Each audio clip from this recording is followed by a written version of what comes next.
meron tayong bagong bili na shades. Pang bike siya, Rock Bros.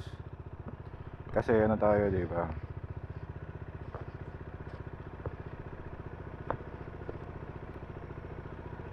Itong i10 natin, walang dual visor. Ayun tsura niya. Wala kasi tayong dual visor dito. Pag nagbiyahe ako ng umaga, tanghali, papasok ako. Pag pumasok ako sa tanghali, pag uwi ko ng gabi, papalit pa ako ng clear. Nagki-clear lens pa ako kasi nga madilim na. So mas maganda, hindi na ako magpapalit. Bumili na lang ako ng shades. Ito nga yun, Rock Pro siya. Kagaya nung doon sa official store ng Rock Pros, pang mga bike yun eh. Pero tingin ko pwede rin naman sa motor to. Nakalagay din naman pang motorcycle. Kaperas ang bilhan natin ng gloves, itong gloves na to. So performance okay naman, maganda. Kaso nga lang, hindi ko alam kung bakit pag nakababa yung clear lens ko, may nakikita akong parang rainbow. Sa mga nakakaalam, mga expert dyan, bakit ganun? Ibig sabihin madumi yung clear lens ko, kaya may rainbow. Tingin ko dahil nag-rainbow siya dun sa Polaroid eh. Polaroid effect eh. Hindi ko lang alam kung yun nga yun, kasi hindi nga tayo maalam. Pero mura lang siya, 300 plus lang siya. Mas mahal pa yung mga binibili ko sa i2i dati. So ito, maganda. Tsaka komportable naman kahit naka-helmet. Tapos hindi rin siya nagko-fog pag nakababa yung ano. Na-try ko na siya sa expressway eh. Hindi siya nagko-fog pag nakababa yung shield, yung visor. So ayan. So against the light tayo. Sana kita yung kita sa front cam natin. Kung ano itsura. Ilangay ko na lang din yung video dito. Hindi ko pa nagagawa ko na lang. Hindi ko na in-unbox eh, na video. May pa siya, may kasama pa siyang sticker na na para makita mo yung details. Parang pan-test yata ng Polaroid yun. Hindi ko alam kung para saan yung Polaroid eh. Nakakailang lang. Okay naman pag nakasara yung shield. Tingnan niya, ginan ako. Okay naman, wala siyang problema. Kasi parang doon sa bandang taas ng part ng visor ko, parang may rainbow. May nakikita akong rainbow, pero hindi naman siya nakaharang sa vision. Pag tumingin lang ako sa langit, nakikita ko yung rainbow. Kahit di naman umulan. Ayan, so balita ko kayo pag long term review kung okay pa din. Dahil ko na rin yung link sa description. So, dumating na rin pala yung natin, yung in-order nating foam na ilalagay natin sa loob ng tangke.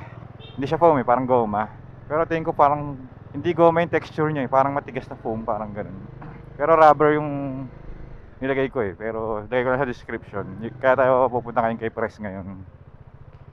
Kay Press JC kasi andun na rin daw yung repair kit ng preno. Diba, yung nakaraang video natin sira yung preno. May nag-comment dati sa mga natin eh, na bakit hindi natin binibidyo pag ginagawa. Kasi nga nahihiya tayo. Ngayon, bibidyohan na natin. Magpapalam tayo kay Press. Sana lang umabot yung baterya at saka memory card.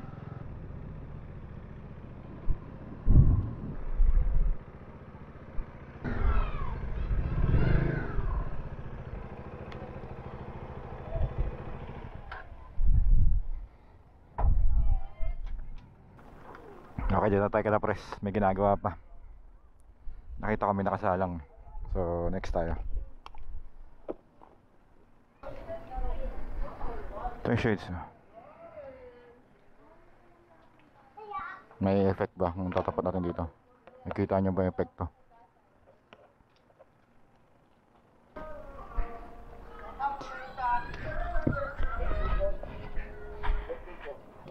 Happy birthday! Pops!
Hala. Uwi na ako.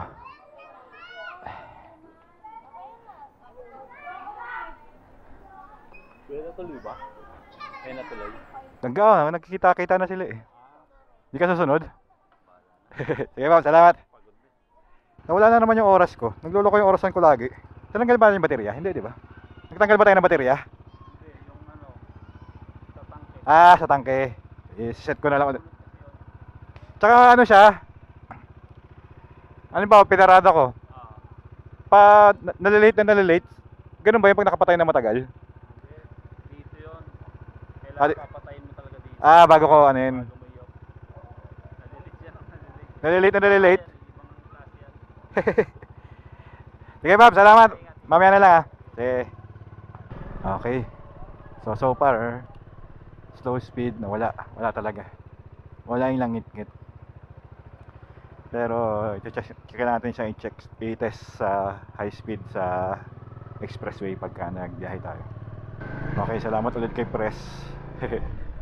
Yung sa ano naman, sa preno, yung leak. Di ba sabi ko kanina, dumating na yung repair kit natin kay Press. Sabi niya, wag muna nating palitan kasi ito yun, tuyo naman siya. Baka nasingitan lang ng dumi or kung ano. So, nakatipid na naman tayo. Oh, so far, wala talaga. Wala akong naririnig ah. Oh, ang ganda. Walang vibration. Ay, meron vibration, wala lang natunog. Tingnan natin. Di ba dati naririnig pa sa camera? So, next test natin sa ano, expressway naman. Sa expressway naman, hindi naman siya nagbabibrate pag umaarangkada. Pagka nag-throttle off ako, doon siya nag-ano, tumutunog. Ngayon wala na oh. Haha, galing. Ganda. Ayos. So, hindi ko alam kung anong oras na. Hindi ko na-check. Music pala.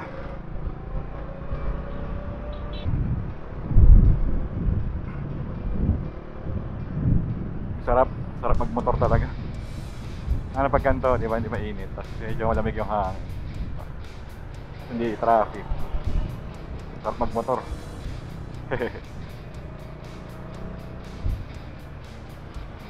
So, balitaan ko kayo update kung ano, papacheck ka natin ulit pag nagpa-PMS tayo yung preno. Kung may leak kasi kailan lang yun, di ba?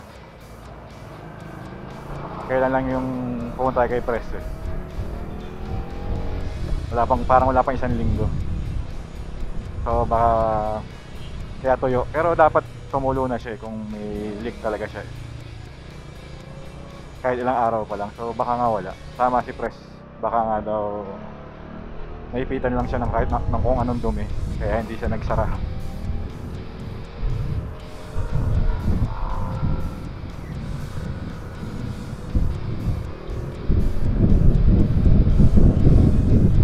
Nawala talaga yung vibration niya sa gantong speed. Ayun na, pag pinapatay ko yung throttle, nawawala. Pag pinapatay ko yung throttle, wala siyang ano. Yung tunog. Okay talaga yung ginawa ni Pre.